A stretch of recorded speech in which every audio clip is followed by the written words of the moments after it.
What's up, everyone? Welcome to the Major Mixtape Podcast. I'm your host, Jason. Hope you're doing well whenever and wherever you're listening to this. Now, every now and then, I like to espouse about some of the bands that I love listening to. And one of the bands that has been with me for a long time as far as my music listening goes is a band by the name of Harem Scarem. And today in the hot seat, we have the drummer from Harem Scarem, Darren Smith. Welcome to the show, Darren. How you doing, man? I'm good, and how are you? Cannot complain. Thank you so much for coming on to the show.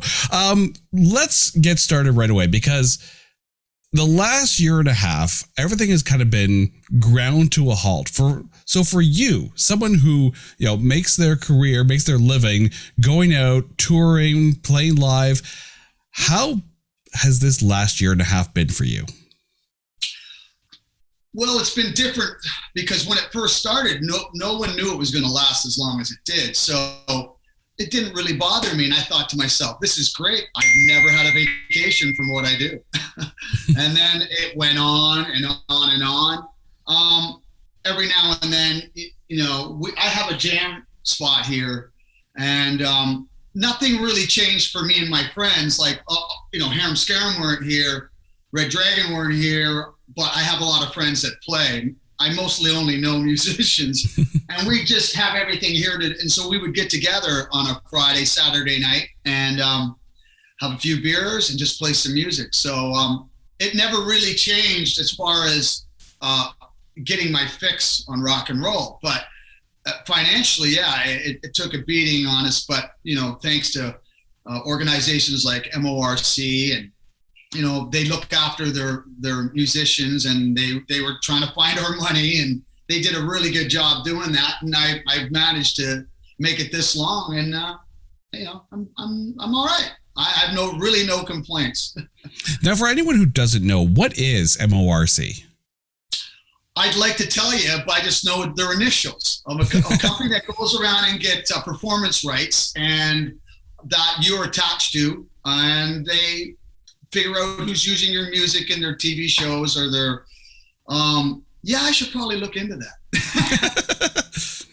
We're going to get into the TV shows a little bit later, but as I remember though, Harem Scarem had just put out an album before the pandemic started and had some shows lined up, and then things had to kind of grind to a halt. So when it comes to, the typical, life cycle of an album, the album comes out, you get the tour out, then you get back to writing, to have the breaks, grind to a halt just before the tour cycle starts.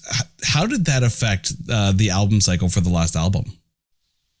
It's so long ago, I don't really remember, but what I do remember is we took 2 years with Red Dragon to make a record, and we were on tour for about 2 months, and that was it. It ended because of COVID. So to spend 2 years making a record, have it come out and then tour 2 months to America, and we had Europe to do, and we had Japan to do, and all that, and it never happened. It's like, I don't know how this is going to play out, because obviously no musicians lived through something like this before, at least not to my knowledge. And I don't know if you pick up where you left off. I just can't see us going back to a record that's a couple of years old now and just picking up where we left off. But I guess we just have to follow suit and figure out what everybody else is doing, Harem Scarem, we'll go on forever. And there was nothing wrong with that, even though there was a bit of a break, and we'll get to that in a little bit. But let's talk about Harem Scarem. It's one of those bands, and I'll admit, I've been a fan of Harem Scarem literally since that first album came out, when Slowly Slipping Away started getting played on Much Music. So to have the longevity that band has had, kind of walk yourself through that, and to sit there and, think about 17 studio albums. That's a lot, So to be able to be part of a band that has that kind of longevity, how almost rare is that, do you feel? I think when we hit around 10 records, we're like, this is the last one. And it just kept doing that because the industry just looked bleak for the longest time. When grunge came around, it pretty much knocked the legs out from any band that had wrote melodic rock, right? If it wasn't for Japan and Europe, they just kept us going because there was a market still for us. So we just concentrated on making records, and we just kept on going. We're all within an hour of each other, and we're all very good friends. I'm not the only drummer in the band, right? Like, Creighton is, he's the guy that does all the drumming now because I'm on tour with other bands or, whatever the case is. But I go out with him on tour to certain countries and stuff. And, if we can work it in, because being in two bands that tour, it's I've been pretty lucky because only once I think they've collided.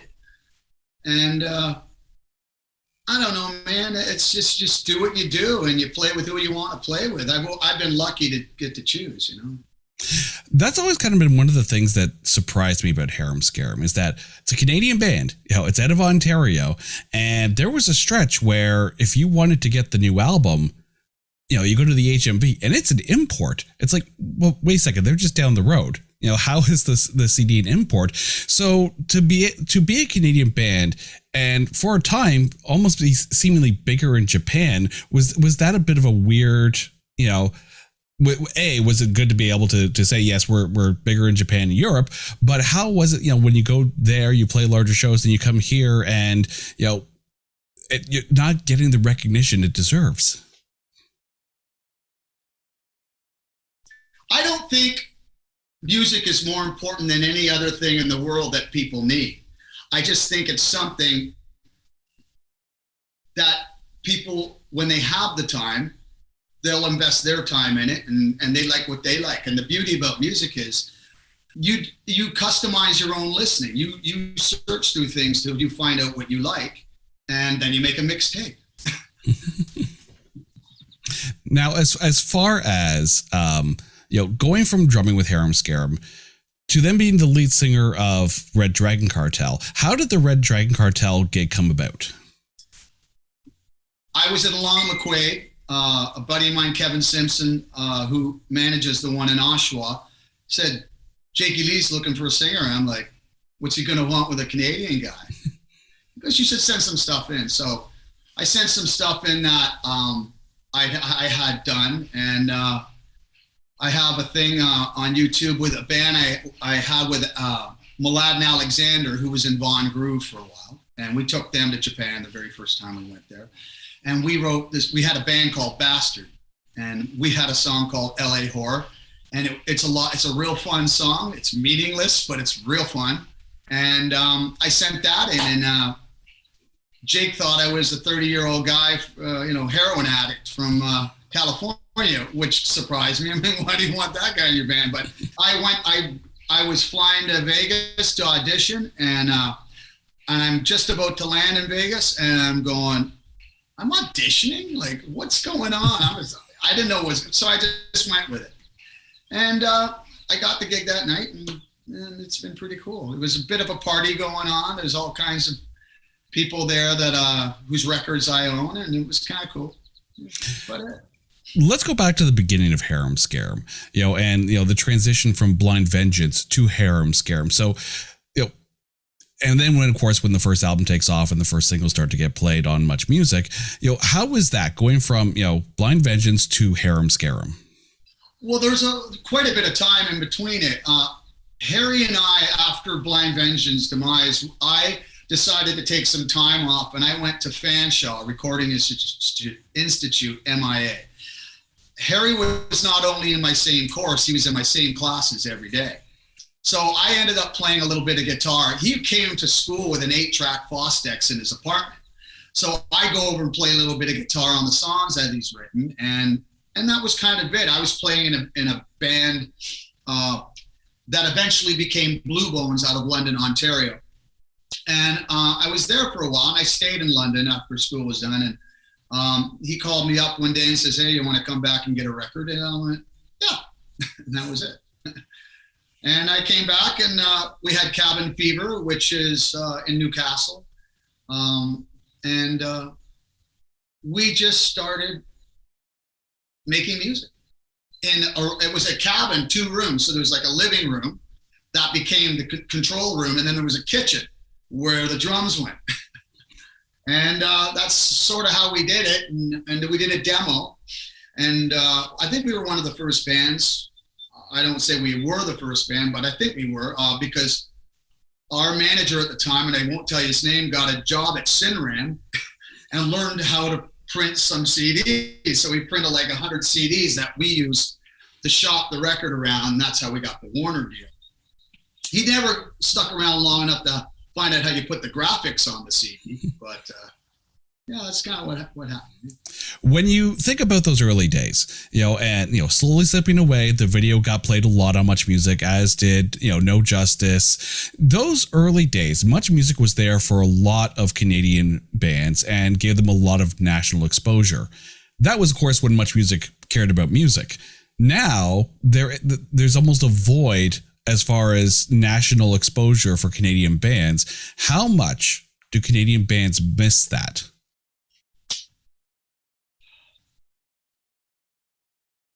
I don't know if I can say I missed it, because I never got into this industry for any other reason than to play music with friends. And then I just woke up in my late 50s or mid 50s. Let's just start with mid 50s. And I'm still doing it. And it's 40 years now I've been playing. And, I don't really think about it, because I think it takes the cool out of it for me. I never got into it. I've never once said in my life, I'm going to be a musician. I just did it and woke up all these years later and I'm still doing it. So I never thought much. I do have to brag, because as I was doing my research, listening to looking at Blind Vengeance and the Harem Scarem and the Red Dragon Cartel days, I stumbled upon a couple CDs from Durango 95. Yeah. So can you tell us a little bit about that? Durango 95 was the first band I was ever in that did a record. Our first record was Lose Control. The second one was Mother's Day. We were a punk rock band out of Oshawa. I was 15 years old when I met them, and I used to rehearse in my parents' basement. And I remember coming up to get a glass of water, and my parents would sit in front of those, convex old TVs with the volume just cranked. And they supported me, but I guess they didn't know I was going to go all the way with it and keep doing it. But yeah, and then we just traveled around and played with a lot of cool people, and that's a long time ago. I guess it's been a while that maybe thought of that, but having to listen to it, the songs are still great today. But when you think about the live shows for Harem Scarem, we mentioned 17 albums. That's a large discography. So what goes into actually picking the songs that are going to be played on tour? Well, when you first start out and you have a couple of records, it's pretty easy, right? When you have all those records, you kind of know which ones worked, and depending on the market too. But when we start a tour, we play the songs pretty much the same. If we part in the tour and then we start again and go to another country, then we kind of reassess, like our first time in the Philippines, that kind of thing. We ended up playing a lot of older stuff. And then a one-off this record and that, but we skipped the pile of records and then played the new record, because that was the reason that we were brought over there. I don't know. We're a self-functioning, we don't have management anymore. We just discuss what we're going to do, and we do it together, and we just trust each other. It just works out for some reason. Yes, it's not rocket science at all. We just sort of go, and we play songs, that we like, but that's all it is. We don't like to put too much thought in it. It's melodic rock. I do have to ask, because there was a stretch of time where Harem Scarem, they weren't necessarily called Harem Scarem here. They still were in Japan, but here there was the name changed to Rubber. So what was the thought process behind that? We were listening to a lot of bands like The Odds and stuff that are, you know, Canadian based, and we were trying to resurface as a new band, but nobody bought it. You know, like a lot of the guys cut their hair off. I wanted to see how long it take for me to go bald, and it's doing pretty good. But we tried it, and then we realized, ooh, we alienated. But once again, we were self-managed. And, oh, wait a minute, did we have management back there? Yeah, we had Greg back there. Anyway, yeah, it's so long ago, bro. My memory's not as what it used to be, but I always remember arrangements, and I think that's the only thing I need to care about these days.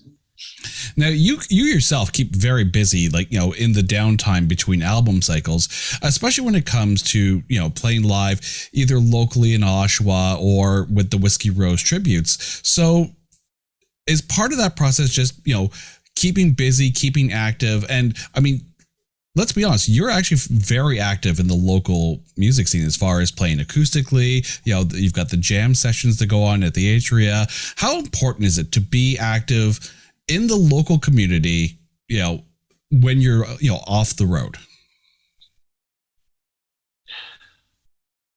I never really thought of it as important. I thought of it as, this is what I do. This is what I like to do. And I'm going to keep doing it, because the minute I stop doing it, I might not do it anymore. You know what I mean? Like, without thinking, I really like to play. I really like to tear it up. And now I play a lot more guitar, and I have a band called the Jam Bandits that play the Atria. And we've kind of turned it into a little bit of punk rock meets Jackal meets this, meets that. We play a bunch King's X. We play a lot of really cool songs, a Cheap Trick and stuff.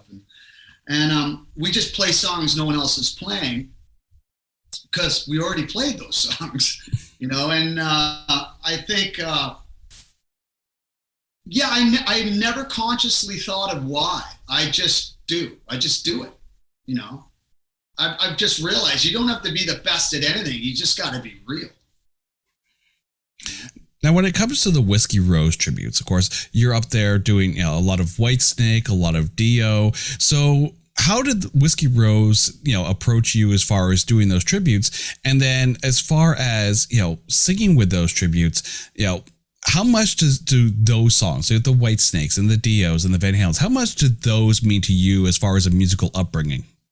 I wouldn't play any of those songs if I didn't like them. I'm the guy in the cover bands going, that song's gotta go. I'm just tired of it, right? Move on. But I enjoy doing it. The Dio's challenging. It also, in the back of my head, I'm going, well, you got to keep singing, or the voice is going to get weak. So I just do that, you know. And once again, I'm on stage and I'm playing with guys. I've known all those guys in Whiskey Rose for years and years. We're all really good friends, and that's, I think, a big reason why I stay with any band, is because I become really good friends. And what's better than going up getting paid to hang out with your friends? Now, one of the big things about Harem Scarem, aside from the songwriting, is the harmonies between everybody. Do you find that, you know, now being a lead singer, that when you bring the harmonies back to Harem Scarem, that vocally it makes the songs even fuller live? I never thought of it that way. It's just Harry and I have been singing together. We do almost all the vocals, aside from, you know, a few guest stars, Tony Harnell and Jeff Scott Soto, that have done guest appearances. There's probably others I just can't remember right off the top of my head. We've done it so long that whenever we get together to make a record, like, I'll only hear the parts I have to sing.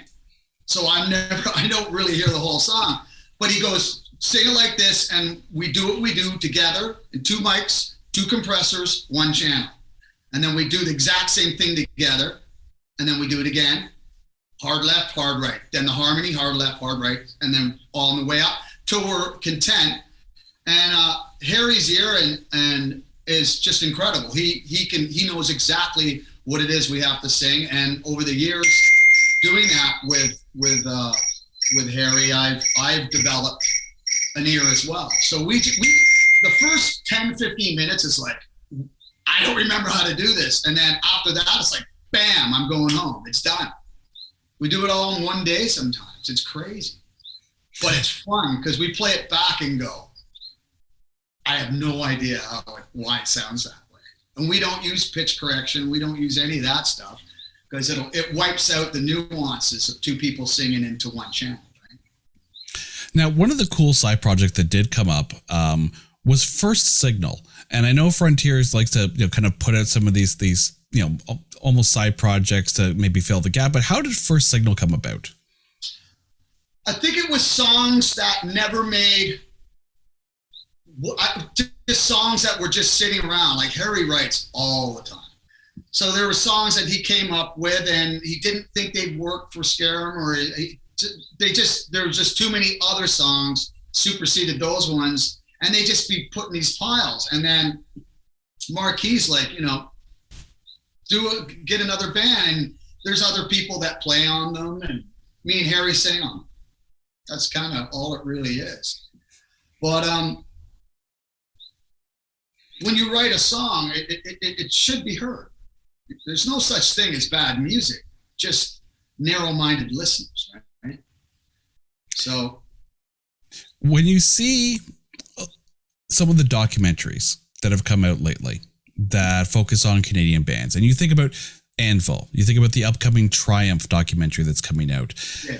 Will there ever be a day where we see a documentary on Harem Scarem?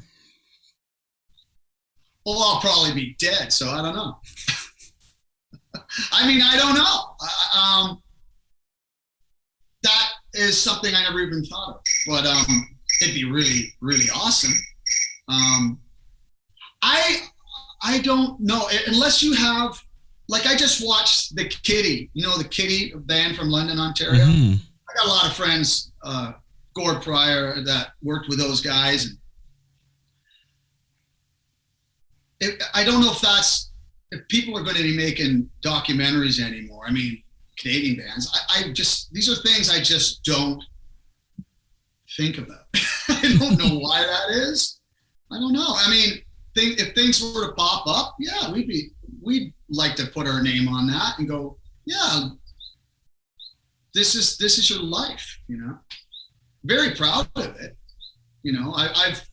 I've made so many friends around the world, and that's why I want to get back on the road so I can go and rock and hang out with those people again.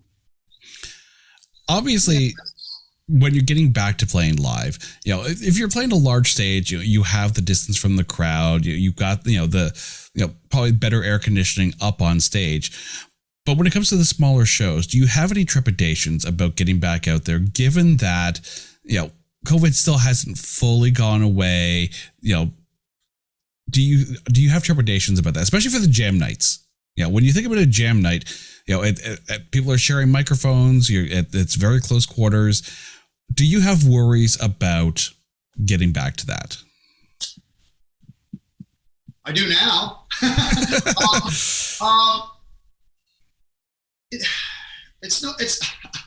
I've said it before, and I always feel kind of like a douche when I say it again, but I play for me first, my band second. I'm at every show I do. I'm going to give it all I got every time I'm doing one. The people that are there, that's just icing. I'm going to do it if there's 2 people there, if there's 20 people there, if there's 80,000, I'm going to do the same thing. Now, when there's 80,000 people there, it's a lot easier because you just steal all that energy, and you just go out there and there's no high like it. This is the Major Mixtape Podcast. We're going to step away for a little second, but when we come back, we're going to learn a little bit more about Darren. You've heard it all before. Waste of film. Dumpster fire. How did this even get made? Train wreck. Total garbage. Snooze fest. Utterly painful. Worst film ever. But is it really? The show is called It's Not That Bad, and we dare to look at the lowest rated shows and movies and see only the good things. We're looking for A grades in B movies. It's Not That Bad. Listen now, wherever you get your podcasts. All right, welcome back to the Major Mixtape Podcast. My guest today, Darren Smith from Harem Scarem and Red Dragon Cartel. Now, Darren, what was it that first made you want to, not just play drums, but actually get into doing original music?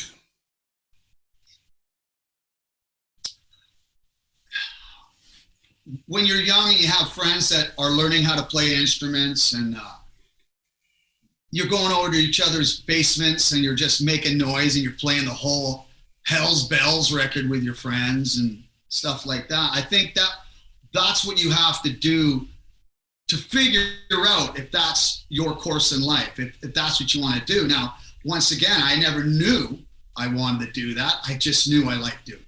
And then it just became this and then became that. And here we are, and I'm talking to you. It's really that simple.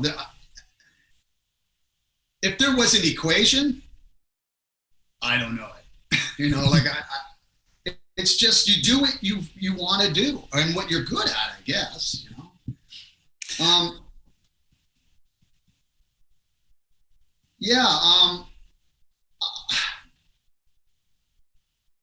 I just don't think of what I do as anything different than someone who does what they do. It's just someone's got to do it. When you think about those early days, not necessarily, maybe pre-Harem Scarem days, the days of, high school bands and the like, everyone wants to be a singer. Everyone wants to be a guitarist. Everyone's looking for a rhythm section. So being behind the kit, did you find yourself, almost being more in demand because you were a drummer? When you lock in with a bass player that's like Greg Chazon or Barry Donahue, and that's how you get better. And you should always surround yourself with musicians that know more and are better than you, because if you're not going to get better, you're going to make them better. So I sort of steal from these guys I call my friends. Yeah, and when you've done it for a long time and you lock in with a rhythm section, both of you look at each other and like, that's it. Don't change. That's it. It's a very cool feeling. I still love playing drums. I probably should again get my cardio back up, but it seems to come back once I put a day into it. It's all there in my head. It's thinking like a drummer is the hard part. As you go from act to act, whether it be, the Whiskey Rose tributes, or whether it be, the jam band or Harem Scarem or Red Dragon Cartel, obviously there's a shift in the way that, things are done as far as preparation for the shows, as far as, what you're locking into. If you're playing drums, you're locking into the rhythm section. If you're singing, you're locking more in with the guitar. So how much preparation do you take when it comes to switching from outfit to outfit?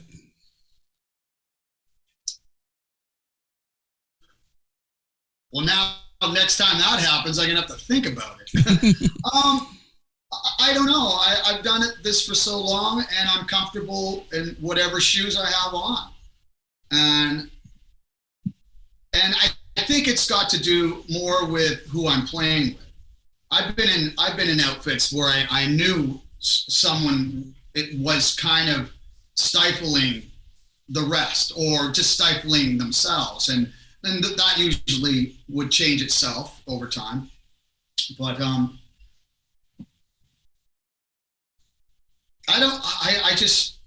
I'm a lucky guy sometimes, and sometimes I'm not. But I've never really done a lot of thinking about why I do this. I might not get any sleep tonight, but I've had a really, really great life. I wouldn't trade it for anything.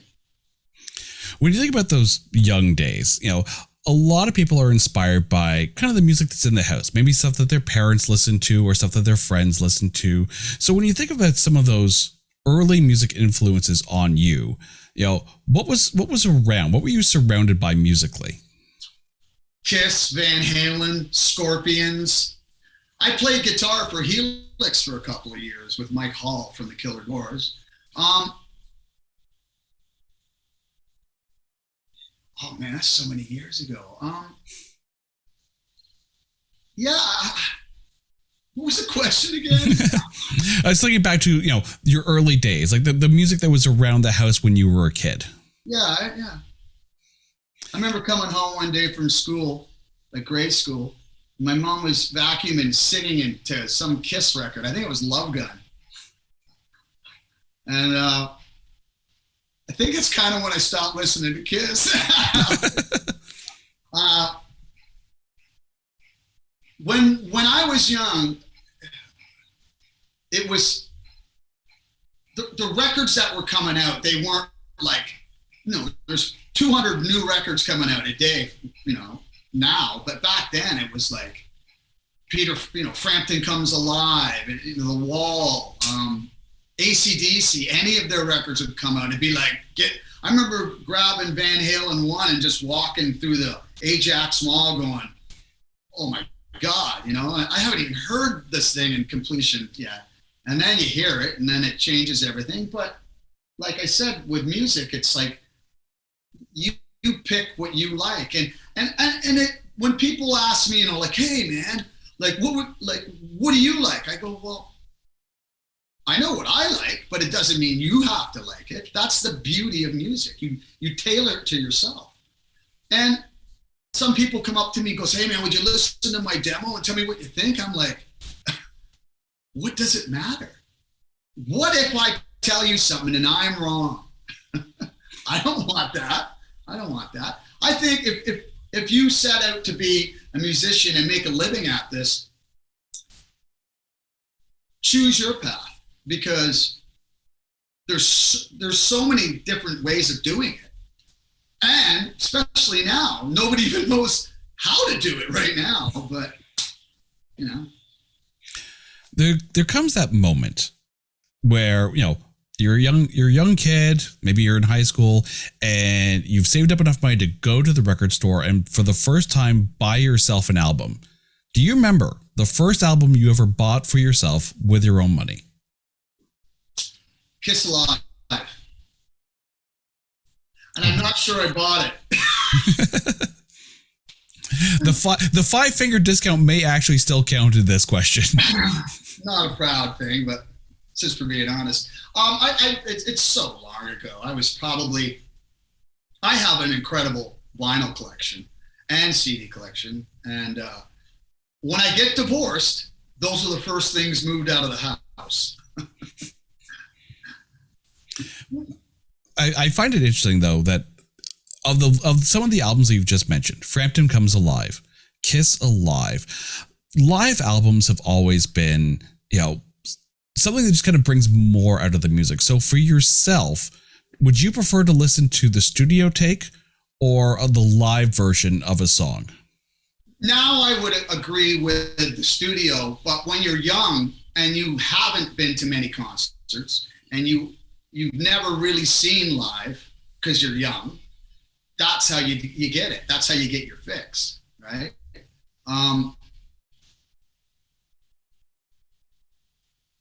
There's so many great records in this world, man. I mean, I know what I like, but there's a new band that just came out a little while back, a band called Foxy Shazam, and I thought they were something special. And then they broke up, but I think they're getting back together again. But I really liked what they had to offer. Once again, my brother could listen to that and go, that's horrible, but that's the beauty of music. It's tailor-made because you get to choose, right? Well, that brings us to the big question of the podcast. So, Darren, if you had to introduce yourself to a total stranger, But instead of saying, "Hi, I'm Darren, how you doing?" you hand them a mixtape. And on that tape are songs that tell the story of you. What songs are on that tape and why are those songs there? Well, there's so many. Why? Okay, King's X, because nobody can do what King's X can do. There isn't a bad record. That's my opinion. I love that band to death. Van Halen, just the old Van Halen, 1, 2, 3, 4, 5. They changed my life, you know, and I liked punk rock as well. I still am a huge fan of a lot of punk rock bands. Iggy Pop. But Jellyfish, Spilt Milk is one of my favorite records. It's one of those records that if I had to live on a deserted island and there was power and a turntable, that's what I would take if I could only take one. But I wouldn't. I'd sneak a whole bunch more on with me. I'm going to put this out there as a hypothetical situation. If you were to be able to be invited for one show to play with your favorite band, which band are you guesting with and what instrument are you playing? You want to pause this? Hang on, I gotta think about this. Oh, who would it be? I'd like to sing for Van Halen. I can do both Sammy and Dave. I'd like to just do that once.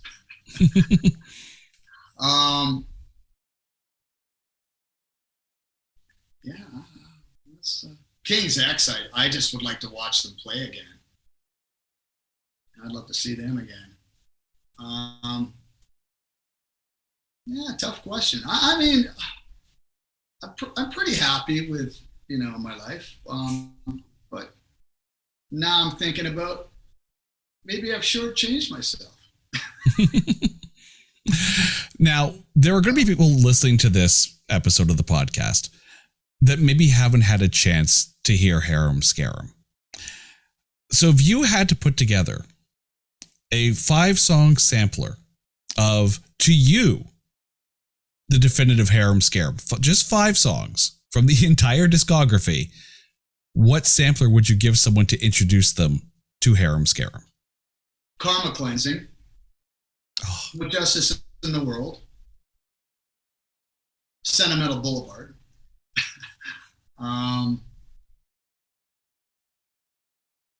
Voice of Reason.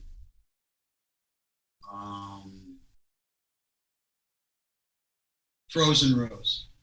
Oh, nice. The fact that you mentioned Karma Cleansing right off the bat, that seemed to be one of those albums that kind of got glossed over, whether it be labels or whatever the case may be. Do you find that some of those albums, you know, it's not on Spotify. It's impossible to kind of find those songs unless you already have them. Do you find some of the discography, is maybe unjustly missing from people's ears these days? Well, I don't worry myself about that because there's really nothing you can do. The fact that rock and roll, even the kind of music Harem Scarem play, is even out there. We may be the last, guys that do that types. I don't know. But, oh man, your questions are hard. I did say I was going to go easy on you. I don't know.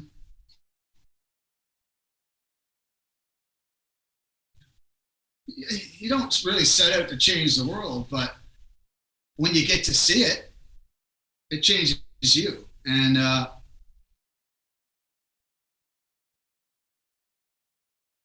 I've had a really, really fun ride, I don't have any complaints, if I did, I'd be a real asshole. But one of the things you mentioned, though, is that, as you said yourself, you play for you first, the band second. But putting that music out there, obviously you get that transfer of ownership, right? You put a song out, people hear the song, and it means something to them. So if you had that moment where people come up to you and say, this album either changed my life or meant so much to me at a dark time, have you had those moments? And how important is it for people to be able to take that music for themselves and associate their life with it? Well, you made music, they heard it, they made their decision on how they feel about it. That's a really great feeling to get. But you don't get to choose. It's not up to me. It's not up to anybody in any band. The ones that break it big and stay there, that's the trick. Lots of bands have put out a record and it's like they've had their whole life to write it. That record's great. And then the second one comes out and you're like, wow, what a piece of shit. But still to have one record that changed the world in whatever way it did, what's wrong with that? I'm going to keep making records till I can't make them. And one of them might stick. Whether it does or not is irrelevant. You don't work harder on a record that does well than one that didn't. The record, no one goes and goes, let's just sit around and hope this thing works out. You try your very best. I mean, that's what I've been taught. That's what I have learned. Now, we talked about a lot of the bands that you've been in, but one of the things that we haven't really talked about was your solo album, Keep the Spirit Alive, the Darren Smith band. So what was it to be like, the main front person of your own outfit and to get those songs out there? Well, the funny thing about that record was I did that while in Scarem, and that has never been toured. It's never been live. I've seen other bands and venues play songs from that record I've never done.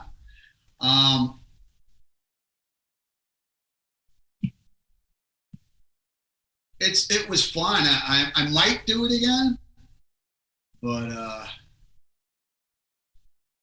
not thinking about. Well, I am now, but I wasn't thinking about it before. I like to be in a band. I like to have responsibility, but I like other people to do stuff too. I like being in bands where everybody sings and everybody holds their weight. I've been in bands that don't do that, but I prefer that. I do have to bring out one level of Canadiana here, and we've talked about songs getting played on radio. We've talked about videos being played on Much Music, but we haven't talked about Degrassi Junior High. And that when that first album came out and you had songs playing on something that is very quintessentially Canadian, to have music associated with that show, A, how cool was that back then? And B, are soundtracks today missing the boat on good bands? Because it feels like, shows come out and maybe there's a song there, but you never really saw a song or shows embrace the music scene like a show like Degrassi did. We had a bunch of the actors in Degrassi High come by Sounds Interchange when we were shooting videos from the first record. I remember that.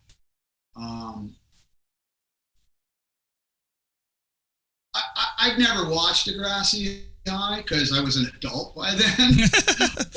but I'm pretty sure that was a catalyst that got us to the second record. Second record was obviously quite a bit harder.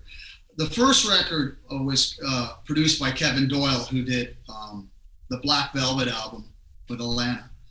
The second record, we did it. We took over and just produced it, engineered it ourselves. Eric Ratz might have had something to do with the engineering, but I can't remember.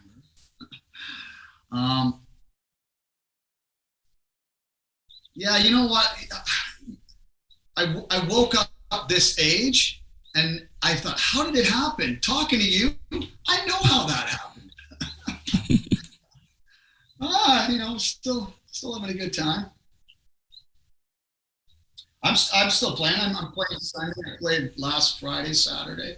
I'm looking forward to getting back on the road. I just don't know how it's going to go. Like, you make a new record and then release it and then wait and then go and follow it. I don't know. You know, I don't want to give up on Patina, but it's not my band. Mm-hmm. I'm one of the members. You talked about, kind of being behind the knobs, if you will, as far as like the second album goes. And of course you had that music production course in Fanshawe way back when. So when you're in the studio, in more of a producer, more / engineer kind of role, is it hard to disassociate yourself from the performance when it comes to the actual mixing and production of it? I think when you have experience, that you know when it's right. You just feel it, and that's what makes a good producer from a bad producer. You can't think like your own opinion. You have to think like, what would a million people think of this song? You just can't think of what you think. You have to be the world, really, I guess. That's what a good producer does. And I guess the only reason you'd know you were right is by how much money you got in the bank. And that's really the only difference, right? Like I said, when you're making a record, when you're done, it's like, that's turning me on. That's kicking my ass. That's the only thing I could tell you, but it doesn't mean you're right. When it comes to getting the song completed, whether it's the writing, whether it's the recording, whether it's the performance, whatever it is, how do you know? How do you know, like for yourself personally, how do you know when the song is done? You just know. Because when you're listening all day long, sometimes you just have to stop. Go home and get fresh ears, because you're overthinking. If you overthink, first you're looking for the pocket, you're looking for the groove, and then you're looking for the big money chorus. That's what Harem Scarem does. Red Dragon, Jakey writes everything, and then the lyrics come from the other guys in the band. But Jakey tells everybody, try it this way. You play this on the bass, you do that on the drums, and he tells everybody. I go in and I do what I do, and then Jake will wake up and listen to it and goes, I don't like that. I'm like, all right, just fix it. And you just maneuver stuff. If you maneuver too much and it gets too overthought, no one's going to know. You just, if you're new at it, I'm sure it's really hard. I don't remember even having that responsibility when I was really young. So I don't know. I was never in that position. There was always someone else that was to blame. But when you get older and you're making records, you just sort of know. You all come together and you're sitting around and you're looking at your bandmates and you're going, damn, like, yeah, that. I'm down with that. You down with that? Yeah, you're down with that? How about you? And that's all that happens. Record labels don't send people in to go, well, we don't like this song. They're just like, we want to make money from these guys. That's kind of how it works now. It's good for the band. And hopefully it's good for the record label. Darren, thank you so much for this. What have you got on the horizon, and how can we find you out there on the internet? I've sort of, kind of gotten offline for a while. Because to me, Facebook and all that, you go on, it's like, oh, it's nothing but people you can't touch, wish them a happy birthday, and then people who are dying. So I was just it's bringing me down, I get together with my friends right here, and we make a hell of a lot of noise, and we have fun, and that's what music is for, right? In my eyes. I'll let you know when I want to be found. I don't know. I mean, I'm pretty content. And then what have you got coming down the pipe? Well, once again, the COVID thing's still active, and I've got some jam things I'm doing around here. As far as tours going, no one said anything yet. Everybody's waiting for other people to make the first move to find out how this is all going to work. And, when you're putting a crap load of money like a promoter on something, I don't know when that's going to happen, but it'll happen. Hopefully I'm around to see it. All right, Darren, thank you so much for listening. To our listeners, thank you for listening to this episode of the Major Mixtape Podcast. Now, if you're listening to this on any audio streaming service, you can head on over and watch the entire interview over on YouTube. But if you're watching this on YouTube, you can actually download this interview on any audio streaming service, whether it be Spotify, Apple, Google, Good Pods, TuneIn. Download, listen on the go so you can listen to this entire interview whenever and wherever you want. This has been the Major Mixtape Podcast. I'm your host, Jason. We'll catch you next time. Take care.